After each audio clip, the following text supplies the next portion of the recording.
யாரெல்லாம் நம்மோடு இருப்பார்கள் விலகுவார்கள் என்று காலம் முடிவு செய்வதில்லை. அவரவர்களின் வார்த்தையும் நடத்தையும் தான் முடிவு செய்கிறது. வாய் தவறி விழும் பேச்சுக்கள் கை தவறி விழும் கண்ணாடியை விட கூர்மையானது. யாரிடம் பேசுகிறோம் என்பதை விட என்ன பேசுகிறோம் என்பதை அறிந்து கொண்டு பேசுங்கள். நிம்மதியுடன் வாழ்கிறேன் என யாராலும் எளிதில் சொல்லப்படுவதில்லை. வாழ்க்கை அவ்வளவு எளிதில் நிம்மதியை யாருக்கும் தந்துவிடுவதில்லை.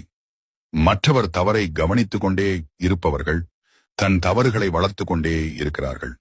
பணம் இருந்தால் நீங்கள் உயர்ந்தவன், குணம் இருந்தால் நீங்கள் குப்பை, நடித்தால் நீங்கள் நல்லவன், உண்மை பேசினால் பைத்தியக்காரன், அன்பு காட்டினால் ஏமாளி, எடுத்துச் சொன்னால் கோமாளி, தன்னுடைய செயலும் தன்னுடைய வார்த்தைகளும் மட்டும்தான் சரி என்று வாதாடுபவர்கள் மத்தியில் அமைதி மட்டும் உங்கள் ஆயுதமாக வைத்துக் கொள்ளுங்கள்.